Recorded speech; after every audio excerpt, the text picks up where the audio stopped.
Assalamualaikum warahmatullahi wabarakatuh. Selamat pagi, selamat siang, selamat malam.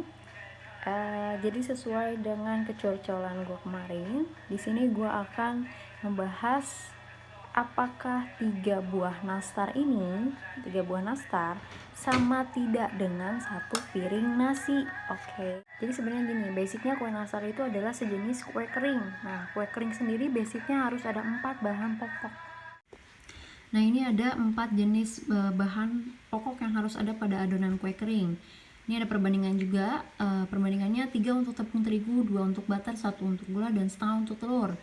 Jadi maksudnya gimana nih? Jadi misalkan telurnya 50 gram, ya gulanya 100 gram, butternya 200 gram, tepung terigunya 300 gram. Tapi kan di kue nastar itu nggak cuma ada tepung terigu, butter, gula, dan lain-lain, tapi kan ada yang lain. Nah iya, kalau misalkan kalian menambahkan maizena atau susu bubuk, ini sudah harus include di tepung terigu, maksudnya di tepung-tepungan ini harus 3 ya. Misalkan 300 gram itu bukan hanya tepung terigu, misalkan harus ada maizena dan susu bubuknya. Ini juga kalau misalnya menteganya terlalu mahal bisa diganti sama butter atau margarin. Ini ada include gula halus dan dari selai nanasnya juga, kuning telur ya. Lanjut, ini kemarin yang gue bikin sebuah preferensi dari beberapa resep, akhirnya gue bikin seperti ini resep adonannya. Dari resep adonan seperti ini gue menghasilkan berat adonan siap bentuk kurang lebih 841 gram atau diestimasi dalam bentuk nastar bulat 80 buah, yang dimana nastar bulat siap isinya beratnya 8-9 gram, isian selai nanasnya ini 2-3 gram. Oke, ini ada ya nih. Jadi kue nastar kejunya itu kurang lebih per buahnya 11-12 gram. Ini gue timbang satu-satu. Nah, oke, langsung ke kandungan gizi. Dari resep adonan tersebut kita langsung konversi ke kandungan gizi. Kandungan gizinya berapa nih? Ini kita lihat. Ini bisa kita lihat ya, 4125 energinya. Proteinnya 9%, lemaknya 44%, dan karbohidratnya 47%. Hampir setara dengan karbohidrat ya lemaknya. Kolesterolnya juga lumayan banyak. Nih, sodiumnya juga atau natrium sodium tuh ya. 2534, banyak banget nih. Nah, ini didapat kandungan gizi sebuah kue nastar keju. Nah, ini gimana bisa dapat satu buah segini? Jadi dari yang tadi per adonan itu gue bagi 80, karena kan gue dapat 80 bulat nastar gitu, dan selai itu kan include. Ini dapat segini nih, kalorinya segini, 51,6, proteinnya segini, lemaknya segini, dan karbohidratnya segini. Mungkin teman-teman bisa lihat ya. Wah, banyak juga ya, 51,6. Iya, banyak. Setara kayak lo makan 1 sendok makan gula. Kalau kandungan gizi 3 buah kue nastar segimana? Ini segini. Oke.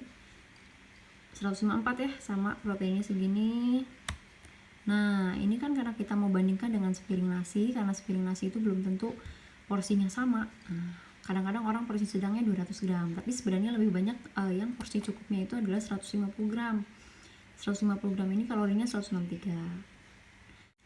Nah, kita lanjut ke sini ya. Jadi ini udah ada perbandingannya.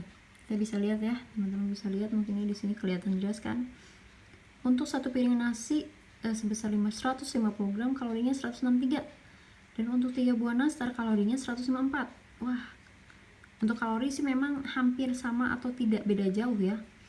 Proteinnya lebih banyak di nastar. Iya, karena nastar itu banyak penambahan kayak keju, udah gitu tepung terigu juga ada protein, ada kuning telur juga.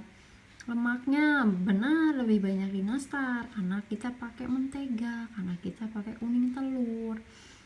Terus karbohidratnya ya lebih banyak di piring nasi ini. Kenapa? Karena memang dia sumber karbohidrat tinggi. Kalau kita kan di sini hanya pakai sumber karbohidratnya tepung-tepungan saja gitu. Kolesterolnya ya jelas, kolesterol lebih banyak di 3 buah nastar keju begitu. Nah, jadi teman-teman, maksudnya di sini satu piring nasi sama dengan 3 buah nastar keju ini bukan dari zat gizi makro lain, tapi dari kalorinya. Kalau tidak menutup kemungkinan nastar pun bisa lebih besar kalau misalkan bahan-bahan yang dipakai pun lebih banyak gitu. Jadi nggak selalu sama, itu harus dikoreksi juga gitu. Tapi gimana teman-teman, udah percaya apa belum setelah penjelasan ini?